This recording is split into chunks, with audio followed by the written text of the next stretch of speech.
Bwana, leo ilikuwa ni usiku wa tuzo ya Young Princess Awards Gala, na hapa tupo na kocha mkuu wa kikosi cha Young Princess ambaye leo alifanya hafla fupi ya kupongeza kikosi hicho baada ya kufanikiwa kushika nafasi ya 3 katika ligi kuu ya wanawake, lakini wakiwa wamefanya wakiwa na msimu mzuri zaidi baada ya kuchukua kile kikombe ambacho kilikuwa kinaitwa Samia Cup kule jijini Arusha. Edna Rema Molinyo, kwema?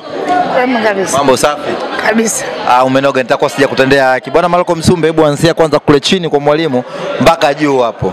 Kwanza umetumia dakika ngapi? Maana najua wewe mtu bwana, mtu bingwa. Dakika ngapi leo ulijiandaa kidogo? Ulisamilia? Huu ndio utaratibu wangu mimi. Siku zote unajua unapozungumzia makocha ambao wako smart wanajua kuvaa. Mimi ndio captain wao.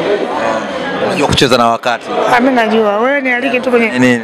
Kinialika kwenye shughuli yako utaona nitakavyokuja. Alafu nakuwa kama surprise fulani nafanya. Ndio. Yeah. Tuambie kwa niaba ya wachezaji hichi ambacho kimefanywa na uongozi wa Young Princess kufanya hafla ya kutoa tuzo, utoaji wa tuzo katika vipengele tofauti tofauti. Wewe kama kocha umelipokeaje tukio hili? Mimi binafsi nimefurahi kwa sababu inaleta changamoto nzuri na challenge kwa wachezaji kuonekana namna gani ambavyo wanaweza kushindana na kupata mafanikio hususan katika timu na wao binafsi, kwa sababu kuna tuzo binafsi na mafanikio ya timu. Kwa hiyo wao kama wao inawapa morali wachezaji kuona ni namna gani wanaweza kufanya kitu kizuri ili mwisho wa msimu waweze kupata tuzo kama hizi. Kwa kwangu mimi nampongeza mtu ambaye ameleta hiyo idea. Nafikiri itakuwa chachu kwa watu wengine, kwa jamii ambayo inatizama. Kuna ndugu zetu ambao wako mtaani wanatamani kufika kwa ambapo tumefika. Kwa hiyo ukiona peleka vitu kama hivyo kwenye masikio na macho yao, nafikiri inaweza kuamsha watu wengine na kuweza kutimiza ndoto zao. Wewe ni kocha mwenye CV kubwa, mwenye mvuto kwa soka la wanawake, unawavutia watu wengi.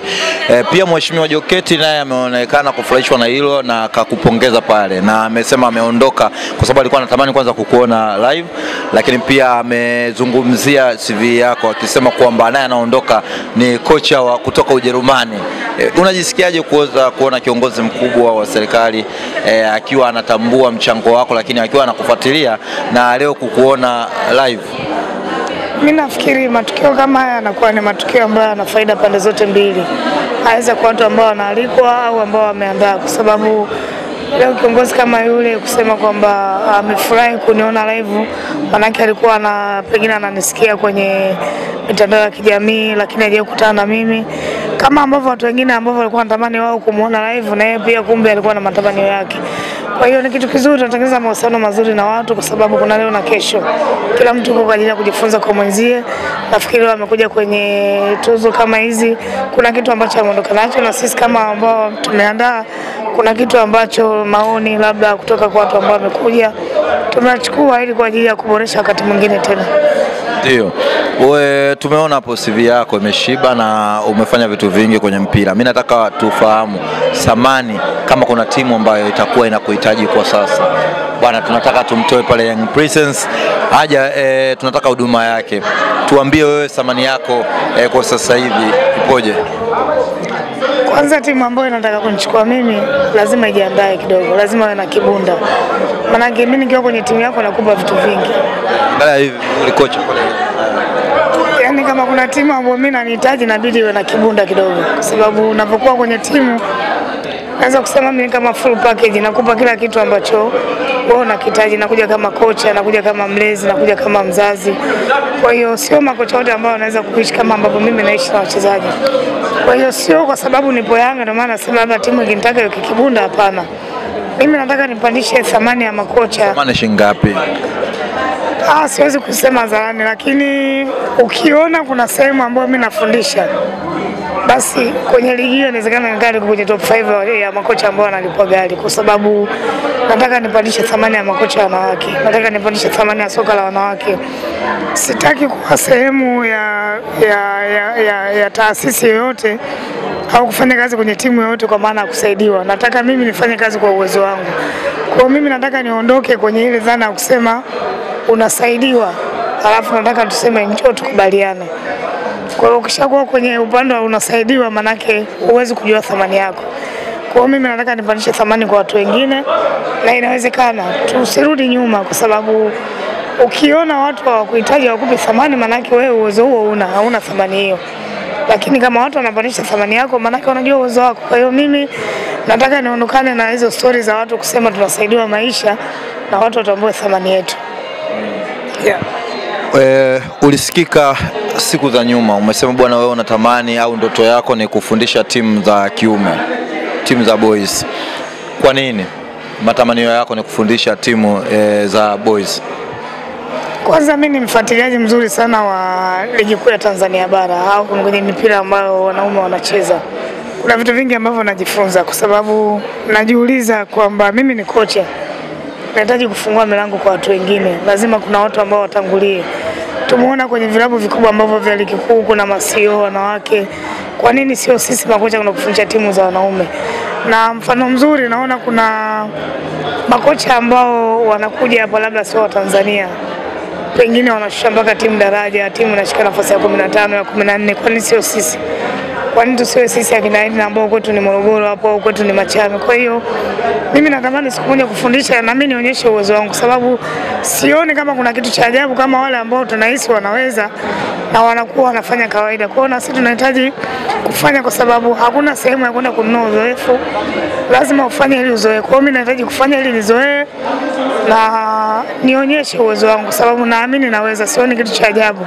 Kama kukosea nitakosea kama ambavyo wengine wanakosea, kama kufanya vizuri nitafanya vile ambavyo wengine wanafanya. Kwa hiyo sioni kama kuna kitu kipi ambacho kinaweza kikaogopesha labda sisi tunakikwenda kufundisha timu za kiume.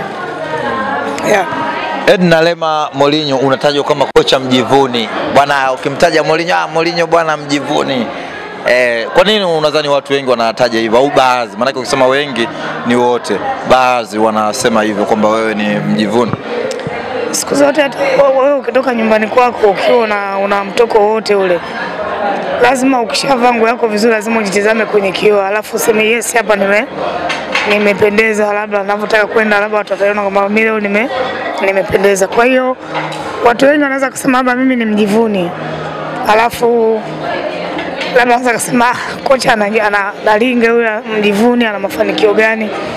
Na watu wanaozungumza ni pengine ni mashabiki au ni waandishi. Kwa mfano nikikuuliza wewe Isaya kwamba waandishi wa habari au mchambuzi mafanikio yake yanapimwa na nini?